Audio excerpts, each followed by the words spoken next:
Smoke a little blunt one time, sip a little drink, get drunk one time, yeah. Tryna make you up and up one time, hit the lean, pull you up a double cup one time, yeah.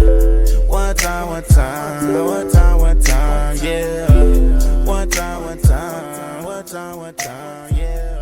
Smoke a little blunt. What's up, y'all? It's your girl Shonda K, and I'm back with another video. I know y'all miss me because y'all nosy and y'all want to see what I'm talking about. So welcome to another day with Shonda K. Before we get into anything, make sure y'all like, share, subscribe, turn on y'all post notifications so y'all know when I'm dropping another video. Y'all nosy, so I know y'all want to. Y'all been tripping and y'all ain't been doing what y'all supposed to do. I've been checking my YT studio. Y'all been watching but not crashing that subscribe button. Do what I say. You hear me? No, I'm just playing. But make sure y'all go over there and subscribe. I would greatly appreciate it. Thank you. So, I just wanted to come to y'all with another video, another story time. I was thinking about, like, what should I talk about today? But then I thought, like, you know what? I want to talk about something that was really serious and something personal. I know I always kind of talk about, like, funny or jokey stuff, but I'm still goofy, so I'm gonna probably laugh through some stuff. But I want to talk about when I was shot. Yes, your girl was shot. I was shot on the left side of my chest. I think I was 16. Yeah, I was 16. That summer, I would have been 17. I was actually going into my senior year of high school. And we had just got out for summer vacation. I was gonna say spring break, but it was summer vacation. And you know, I was staying with my little boyfriend at the time and stuff like that. I wasn't even staying at my mom's because I was shot at my mother's house. But I was staying with, at the time, my little high school little sweetheart. And basically, you know, I went over to my mom's. We was just hanging out over there. And my mom always, she decided to, my mama, okay, so before I get into anything, my mama always kept like a nice house, always took care of her yard. My mama lived in the hood. Just it. Like, she lived in the hood. It's much quieter now because all of the kids and the boys and the, you know, kind of ruffians that was there when I was a kid, they grew up or they were unfortunately murdered or they in jail. So now it's just they grandmas and they aunties and, you know, they older. So the block is much more quieter. It seemed to be somewhat safer. I don't want to say safe in total because my mama live in a plethora of blocks and all the blocks around her are pretty rough. So, yeah.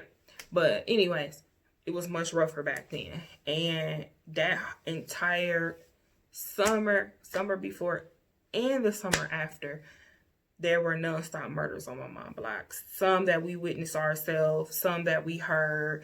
It was bullets coming through our walls. I remember actually going upstairs into my bedroom and thinking that somebody, I don't even know, I just remember seeing like wood on my bed.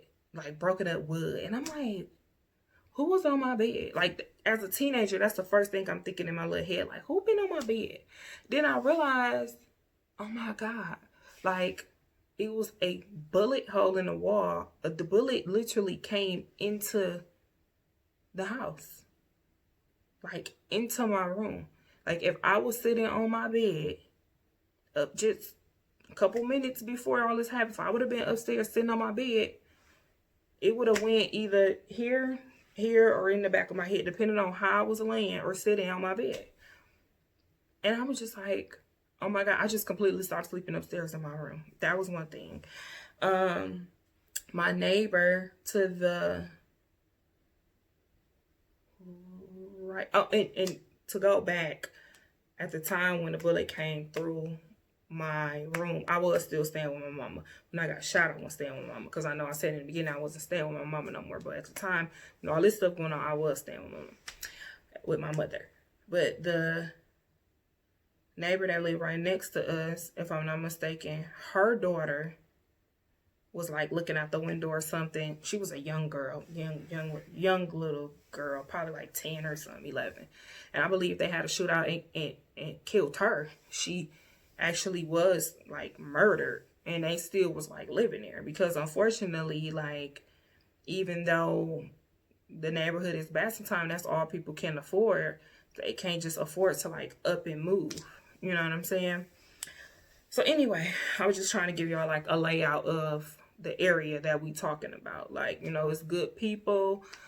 There's a lot of poverty, you know, poverty-stricken, uneducated, you know, people. And unfortunately, some of people are doing the best they can, but a lot of them just go to a life of crime, I guess. But anyway, so I was over my mom with my sisters and my god sister. I think she had actually just graduated from high school. Yeah, she did. That's why I think we were all hanging out over actually. And we always was kind of like cool with the little neighborhood guys or whatever. That everybody called, no matter what neighborhood we ever lived in, girl, everybody called my mama or Mama Perry. So it was like we was the girls that all the dudes would like talk to, try to shoot their shot, but because they knew how our mama was, like, we wasn't going. It wasn't gonna happen. And we didn't want them little knuckleheads anyway. Little nappy head boys. But anyway, basically we was just chatted up with them when we would see them. So it was no different. They see us, hey, what up? What y'all up to? You know, they chilling on the stairs outside my mom's house. And some people believe in certain stuff, signs and different stuff, but I come from a real spiritual family and we believe in signs. And I remember my younger brother, you know, I have a brother who is almost like 16 years younger than me. Blood brother, my mom's son, but he's literally like 16 years younger than me. And he was a baby. And he was a toddler, like maybe like 1 or something. But he was just funny acting. He was a funny acting kid. Like, he didn't like to go to people much or go. He was just like particular to who he, you know, dealt with. And that particular day, like, when I was trying to go back outside, he was freaking out. Like, he was just like crying and like wanted me and did not want me to go outside and all this stuff, right? So I'm like, you know, go on in, you know, go in, stay in with mommy. Shonda gonna go outside, big sis gonna go outside. So I go outside, I'm hanging out, and the guys that came over, they was hanging with us, and they was like really sweaty. And I remember asking them, now mind you, I ain't think none of them sweating because for one, half of the dudes in that neighborhood, they didn't shower. I'm pretty sure they didn't shower. They ran around the neighborhood all day, selling drugs, running around, doing bull crap. So, and then it was the summertime. So I'm like, they sweaty. And I'm like, but I remember asking them that day, like, why y'all so sweaty? And I think they had said something like they had just came from playing ball or hooping or whatever. And I didn't think nothing of it. So I'm like, oh, okay. And next thing I know, like, my mom, her yard is fenced all the way around. Her entire yard is fenced. So the house to the right of her is like a little gap, and then it'll be a house. So it'll be a house here, then it'll be a little space, and then it'll be my mom's fence. And we in the inside of the fence. And I like seen somebody come up from in between my mom's fence and the side of that house.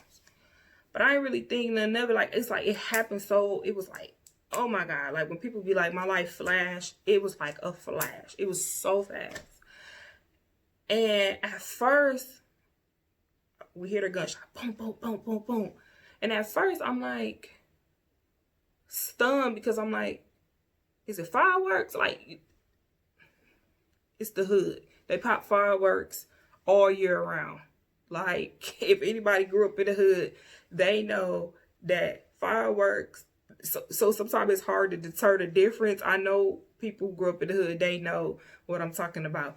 Sometimes you be like, no, that's a firework. Or sometimes you be like, no, that's a gun. Like, you would kind of just know. But in that moment, it happened so fast. So I'm kind of like, I just remember like turning. Because mind you, it was me, my older sister, my younger sister, my god sister, my other god sister, and my baby brother. And matter of fact, I had just took my baby brother back in the house because he was fussing and crying for me and stuff, but we had just put him in the house. And mind you, it was like 4 or 5, probably even 6 of the guys posted up on our porch. So everybody like scattered. Like it was just like chaos immediately. So I remember feeling like it felt like somebody pushed me. That's how it felt initially. Like when I got shot, I don't know how about everybody else feel, but my personal experience of being shot, it felt like somebody pushed me with full force push. And it kind of knocked me down. My mama have 2 flights of stairs to go up to her porch. So it's some cement stairs, then it's the wooden stairs that goes into the house. I was on the cement stairs. No, I was at the bottom of the wooden stairs, that like the last step to the cement stairs. And it knocked me down those stairs, the cement ones. And I remember being like, I think I got shot in my head. I'm thinking in my head like, did I just get shot or did I just get like pushed? Because I'm thinking like, maybe I just got pushed. Because it was so many people. So I literally remember us like trying to get down. We was like army crawling, like up my mama's stairs, army crawling up the stairs. And we literally was like stockpiled on top of each other because we was literally just trying to pull ourselves into the house, but not trying to stand up in the meantime so we wouldn't get hit because he was still shooting. And we get in the house, we get on the doorway. My mama come out, my stepdad come out in his drawers. And mind you, he don't wear boxers, okay? He wear them tighty whities, right? He like, what's going on? You know, little jiggly little tighty whities, they all loose and stuff. And he like, get down, everybody get down. So we get down, they push me flat on my chest. Boom. That's when I knew like, oh, I'm shot for sure. And because it didn't register, the body is, it's a little off the subject, but the body is amazing. Like, I know people talk about it all the time, but our bodies are real machines. I was shot in my chest and I didn't even feel pain. I did not feel initial pain. It was not initial pain. It was like it hit me and it was like my body shut it down immediately, like up. They say it was adrenaline, but no pain. And but my heart and stuff was like racing. So I remember because the amount of adrenaline, was going through my body, it made me jump up. They like, get down. And I'm like, I'm the prankster of my family. So I always prank. That's why I haven't done no like prank videos or whatever yet for my YouTube. I did like one, I think. But because like my family, sometimes I've been pranking before YouTube was even a thing, okay? I've been pranking my family. So a lot of times when I do stuff, they don't believe me, you know, so that's why I don't prank, because I'll be like, they probably gonna fail. It depends. They know me to prank them all the time. I'm a known prankster. So they like, stop playing, get down on the ground. And I'm like, I'm hit. Like I remember saying like, y'all, I'm hit. And they like, you hit? I'm like, I'm shot. Like, and I just remember running into the kitchen, my mother's kitchen, and I felt like I just collapsed. I collapsed into the very back room. That room went from being my little sister room to my baby brother room. At the time, it was my little sister room. And I remember the only person that was not afraid to come look at me and to make sure I was fine was my stepdad. Like everybody else was like freaking out, but they wasn't like for sure yet. And I remember because I had like a hoodie on, a t-shirt, of course my bra, and I just remember him like unzipping. He must have seen the hole through my hoodie. I don't know, but I just remember him like looking me over and unzipping my hoodie, and he pulled out my hoodie off and he was kind of looking, and then he like pulled my shirt up and he was like, ooh, I remember him saying that. And even though I felt myself, I knew I was shy. It's like it confirmed it when he was like, ooh. And I'm like, ooh. Like, and I just start freaking out. Like, no, like, I don't want to die. Like, please help me. And he was like, calm down. Like, because he don't do good under pressure. Like, he freaking out. Like, he like, stop, calm down. So my mom, I remember watching my mom come into the back, because she had to walk through the kitchen and get to the back room. I remember looking at her face, and she was like, is she shy? And he was like, he looked at her, and she just freaked out. And I just could remember hearing my sisters screaming. Like, I just remember hearing them scream. And that was one of the most terrifying. Like, I'm shot, me, and I'm worried about them. I'm worried about them, they screaming. And I'm like, I'm not gonna cry. Because it's just, I love them so much. I love my sisters so much. And I'm just like, oh my God, my sister's worried about me, and I'm shot, and I'm hurt. And I'm like, I can't die. Like, I just remember thinking in my head, like, I don't want to die. Like, I was 16 and I'm a kid. And I just remember thinking, I'm like, I'm praying, like, Lord, just send me some comfort. Like, even if this is it, I hope not, but just send me some comfort. And after that, I just kind of felt relaxed. Like, just relax. My stepdad, I remember laying down on the ground, and he was just sat there with me the whole time. I'm still hearing my sisters and them crying and screaming. Then I just remember the paramedics coming and carrying me out. And they were so sweet, because I remember still kind of panicking, and I remember asking him, like, am I shot? Am I shot? And he was like, no, you're fine. Like, you're fine. Like, everything is fine. Everything is perfect. You're going to be okay. I'm going to give you a little medicine. It's going to calm you down instantly. And it was morphine. That's the first time I ever had morphine. And when I say it was complete euphoria, mind you, I'm a teenager, so I ain't never took nothing more than like a Tylenol or something for my little menstrual cramps. So he gave me morphine, liquid morphine. So it literally was like, like, I just remember being like, oh. But I remember looking at this paramedic, and another one came up on to the truck or the van or whatever you call a paramedic vehicle, and he looked at the other paramedic, and he pointed to the chest, like in her chest. And that's when I knew, like, I knew I was shot, like, because for one, why y'all giving me drugs?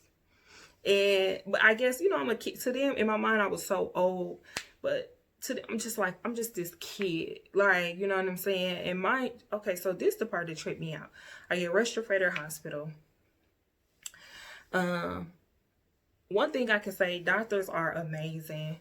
Nurses are amazing. Anybody in the healthcare field or help, you know, rescue, EMT, you know, first response, anybody who do that are blessed. They are angels, okay? Because when I came into that hospital room, it was like I instantly knew that, like, oh, I'm gonna be good. Like, it was literally multiple surgeons, multiple doctors, multiple nurses. It had to be, I've never seen 16, 17 doctors and nurses in one room.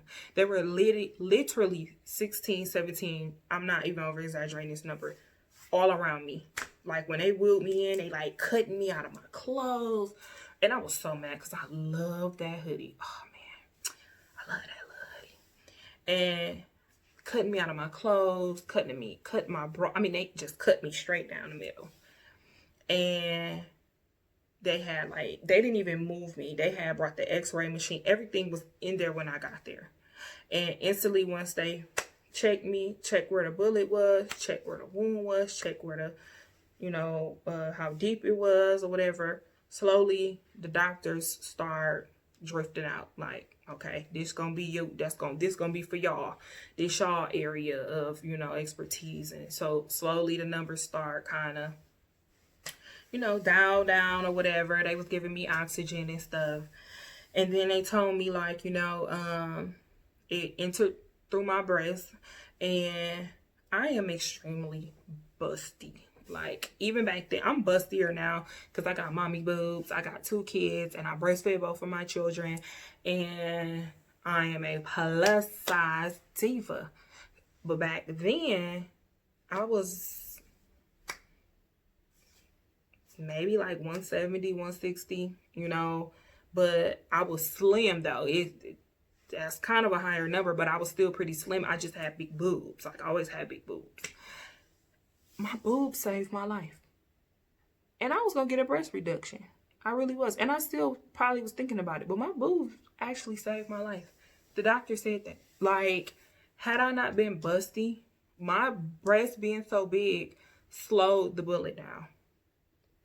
Because I felt the bullet. Now, I think I told y'all, explained that when you get hit with a bullet, it's like so much force. But it also feels like, imagine if somebody put a knife on the stove and just let it get really, really, really, really, really, really hot. And they jab it. And then when it insert, it moves around really fast. That's how it feels like to get shot. At least for me. That's how I felt. Yes, but it's painful. It is not a walk in the park at all, okay? So, what was I talking about? Oh, yeah. I was saying how bad it. Sorry. I got mommy brain. I had to stop the video for a second because my baby woke up and was fussing. So I had to go tend to my son. But, yes, it is painful, okay? But all in all, I'm thankful because, you know, once they determined that it was a facial wound, well, technically, kind of, sort of, because my boob slowed it down, so it actually stopped in the fat, like, literally it stopped in my breast. And it was an open wound. It was an open hole. I didn't get no staples, no stitches, nothing, because of the entry. The place of entry was my breast. And I remember the surgeon saying, like, I can go in there and get it, but it'll do more damage going in there getting it than just me leaving it alone. And at the time, I'm looking at him like, what you mean? Like, and he was like, you know, you're 16, you're still developing. It went in through your breast. I can go in there and fish out this bullet, risking more scar tissue, messing up your, you know, your flesh on the outside, your breast, when I could leave this hip, because like I said, they didn't even stitch the whole back. They didn't want to do anything to mess with my future development, because mind you, I'm 16, so I'm still developing. And they left this gaping hole. It was literally, it's like this big. Like, it was like that. Like, it was big. I used to call it a pepperoni because that's how big around. You could just see my insides and the inside of my chest. And they was like, he was like, I'm gonna let it heal from the inside out. That's the best way. Because, you know, didn't want to risk infection. You know, I had to keep it covered up and packed and stuff, and change it and stuff every once in a while. I couldn't shower on that side. I had to only, like, shower with my back to the shower. You know, I had to have people, because the lead that's in them bullets, it's poison. So you be, like, swollen. Like, the whole side, one side of my body was just swollen. So I couldn't really, like, bathe myself. And, like, I think one of my cousins came over and she bathed me. But it's so funny because, you know, we, like, older. You know, I'm having sex and we older. And so she, like, she, like, washed me up. But she's kind of like, you know, I don't want to wash your cootie. Like, I ain't even blame her. I ain't even want her to wash. She kind of like washed on the outside a little bit. I remember my boyfriend being so mad because he was like, she gave you a half-ass shower and all of this. And I'm thinking, man, like, well, you could have did it. Like, you know. But my family was really sweet. Part of me wish I would have went home after I left the hospital. I went back to my boyfriend's house. And he was very helpful. He did the best he could, but he wasn't, you know, I remember it was times he would break down and cry because I was so like out of my head and I was dealing with like medication and early stages of, I now know that was PTSD. I didn't know it was back then. So like I couldn't, the sound of pots rambling would like set me off, or fireworks, or like, and it wasn't just like, ooh, like a jump. Like I would completely shut down, like ball up, like can't move, I'm frozen, I'm afraid. It was like pure terror. You know, I couldn't sleep. I was jumping out of my sleep. I was having like night sweats and crying, and like it was like I was scared to go out the house. It was just, it was bad. It was awful. And I remember it was just like so much on him. And my family would come over when they could or whatever. But I really think at this age, I think it would have been best if I would have just went home with my own family and let them get me back healthy. But things were so toxic at my home, which is why I had left in the first place, that I didn't want to go. I wanted to be where I was comfortable, and that a place that I had identified with as home. And it was just like a mess, because I remember like somebody stole my pain medication. Now, I'm just a kid. I didn't know that people was like addicted to Oxycontins and addicted to narcotics, over-the-counter medication. I had no idea. So somebody in that house, still to this day, I don't know who, they actually stole my pain medicine. And don't get me wrong, I didn't like taking it anyways. I would take it as needed because it was so strong that I only would take it if I was like in excruciating pain. And I just couldn't take it at all, the pain. And somebody took like the whole bottle. They didn't even like steal a few. They like took them all. I still don't know who took those. I got a hint. I think I know, but anyway.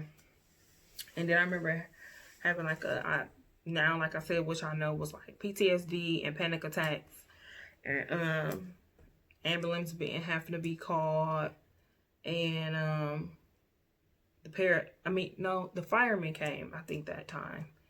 And I remember them being like really ticked off because they got there and they realized like probably really nothing was really wrong with me. It was just with me coming off the medication. Like I said, I'm not knowing how to deal with narcotics, and just going off the medication had me like freaking out and stuff.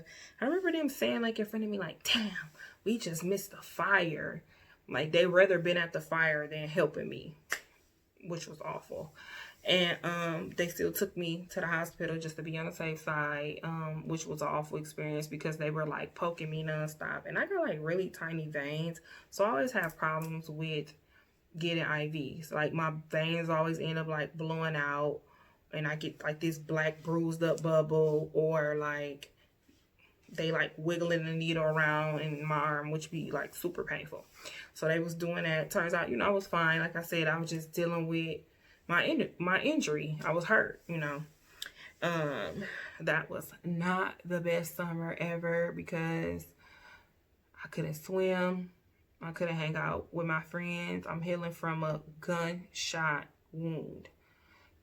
Apparently my sister told me I had quite a few visitors, because I remember being like, don't nobody love me, don't nobody care about me, I got shot and don't nobody care.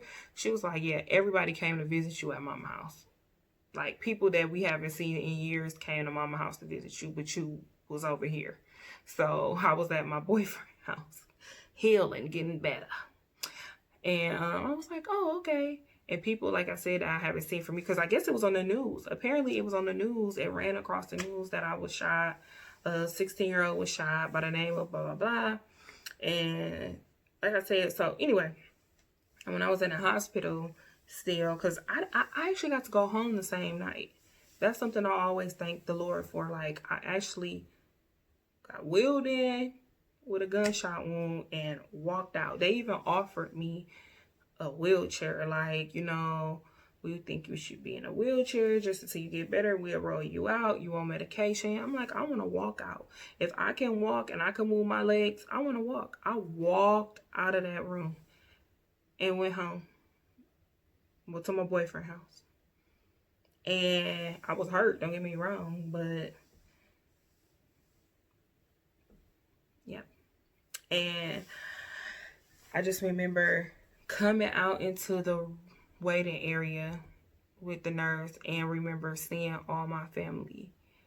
And I was just thinking, like, because I come from a family of a lot of brokenness. And when I see us come together, it'd be so amazing to me. Like, so much of my family. And I'm just like, wow, this is amazing to see how much, like, we go through some stuff, but when it's time to gel together, we a unit, we solid, you know. So of course my auntie, she got to slide through the back because they wouldn't let nobody come see me at first. She was like, I heard her, like, I want to see her. I want to see my niece. My own mama didn't even come back there. She was too scared. No, she did end up coming back. She did. But at first she was scared. I do remember my auntie coming first. She came back there like, you know what's next now, right? And I was like, church? I wasn't for sure. She was like, God. Like, and then my mom came, and then, you know, the doctor was explaining my injury and what it means for me in the future and all of this and how to care for the wound and stuff. And I remember they asked me, did I want to see it? And I remember being like, no. And he was like, I want you to see what it looked like so you'll know how to take care of it. So they gave me this mirror. And they was like, put it in front of it. And I just remember like turning my head, like, because it was so like, oh my God, it was awful. Like, I was just like, yeah, no dude is ever going to want to suck my boobs ever again. I'm not kidding. But yeah, I'm like, this is awful. Like, you know, by the way, that was when I was 16. So I'm 30-ish. It healed fine. It's a little scar. You wouldn't even know. Like, you know it's there, but I got 2 kids and a husband. You know what I'm saying? Let me tell you, shit. I still get them things molded out. I ain't stop nothing. But, yeah, it was an awful sight. And I just remember my mom looking. She was like, oh, Lord Jesus. Like, my mom always say Lord Jesus when she cried. And she was like, oh, Lord Jesus. Oh, Jesus. And she was like crying and stuff. And I feel like the doctor was like a little bit kind of laughing at my mama. Like, not, he didn't like chuckle, but he little bit kind of was like, I don't know if that's just like, I was looking at him like, my guy, let my mama grieve. Well, not grieve, but let her be sad. You know, her daughter got shot, man. Whatever. But, yeah, man. And then, to this day, I still have that bullet in my breast. That was almost 14 years ago. Happened, and the bullet is still in there. It have moved down a little bit. I could kind of feel it. It haven't quite surfaced. They always say that bullets usually work their way out. Mine haven't. I definitely can feel it more. And I think it's because, you know, after you have children, I feel like your breasts go down some and the skin gets thinner and all that kind of stuff. It haven't caused me no complications or anything. I have had x-rays for different stuff down the line, and throughout my life, I'm saying since that, I should say. And people will be like, it's so funny when the x-ray people, the techs or whatever, radiology, would be like, do you know you got a bullet in your chest? That got to be the funniest thing so far. When they be like, do you know you got a bullet in your chest? I'm like, oh no, really? When did that happen? And they was like, and they be like serious. Like, that must have been a bad day. And I be like, yeah, I knew it was there. But recently I had a back injury and I had to get an MRI done. And the funny thing is, before you get an MRI, they want to make sure you don't have like no metal, because it can like move it around and it could be like fatal if it moves. And I was like, well, I got a bullet in my chest. So she gave me an x-ray, like the front of my body, and she's like looking through the x-ray and she's like, I don't see no bullet, right? This is hilarious. And I'm like, oh, it's definitely in there. Like, she's like, are you sure it's still in there? I'm like, look, lady, okay, it's in there, okay? And I took her hand and I put it on. I'm like, you feel it? She's like, oh, I feel it. So she went back and looked and she was like, oh, you know what? One of your boobs are bigger than the other boob and one of them is lower than the other boob. So I didn't scroll all the way down. And when I scrolled all the way down, I could see it. I was just like, bruh. My boobs are officially saddlebags that you had to scroll down to see the rest of the book. The boob, to see that the bullet was in there. It's out here for a pimp. But yeah, so I ain't gonna keep y'all too much longer. Just a little quick little story time about how I am a walking blessing that God or the higher power or whatever you believe in protected me and kept me. Oh, real quick, I just was thinking about a detective that came in the room. I was like high as a kite. I mean, they didn't even know if they was gonna give me surgery or nothing yet, and he was trying to get like information. And I remember being like really irritated with him. But then once I got older, I realized he was just doing his job, because like, had I not survived my injury, he would have never probably caught the guy, because he probably like, you know, trying to get as much information he could out of me while I was sound and awake and whatever. And I remember them like really drilling my sisters. They told me, well, I don't remember, I wasn't there, but my sister told me, because they stayed back at the house, like they were drilling them, like, you know who did this, and like they was really drilling my sisters, had my sisters crying, these teenage girls, and had them like crying, like, you know, like, we don't know who did this, like, we just know the people that were with us. Come to find out, it was this guy, I forgot his name. He looked like a little hype. I used to always be like, you like a hype, but he was young, so I knew he wasn't. I just think that's the way he looked.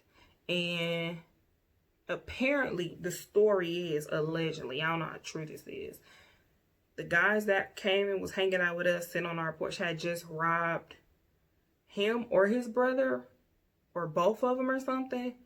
And he came back and retaliated by shooting them or shooting at them or whatever, which ended up hitting me. He can't shoot for crap. And yeah, so that's basically, I guess that was his reasoning of why or whatever. I never knew what happened with that, if they ever even caught him or if he ever went to jail. I do know that the hood guys came to me and told me that they like beat him up and put him in a wheelchair. That's all I know. And then like 4 or 5 summers back, or maybe it's been longer, because this was when I was still living in Wisconsin. I've been gone from Wisconsin 5 years now. I moved away from there to Ohio, and I believe, yeah, it was like 5 years, 6 years. And I remember, because I was pregnant with my daughter, so it was probably like 6 years. And this guy from the neighborhood was like, hey, I was like walking to the corner store by my mom's, and he was like, hey, and I'm looking, he's like, you still got that bullet in your titty? I was like, what? He's like, yeah, we handle him for you, we handle him. So I don't know if that means, I don't even know what happened to him. I really don't know anything. Like, I remember going out when I got a little bit better, visiting my mama house, going out in her yard, and I found a shell casing. I I don't even know what happened to that shell case, and I was holding on to it. I remember I held on to it for a few years, because I'm pretty sure like one of the bullets or the bullet that's in me came out of that shell. Because they was like, we couldn't find any shell casing, so we don't even know. Like, but I went right out there and found it. But yeah, I was shot with a 22, so a little pew pew gun. But the thing about a 22, the reason they're dangerous is because they move around and they cause damage like that. And any gun in your chest ain't good news. But yeah, I survived it. I am thankful that I am here. I am a mom. I am a wife. And God just kept me, I guess. Guess he really do like me. But this is the end of this video, y'all. Make sure y'all like, comment, share, subscribe to get more videos like this. Y'all know y'all nosy. And y'all know y'all want to see what I'm doing. Thank y'all for watching another day with Shonda K. Until next time.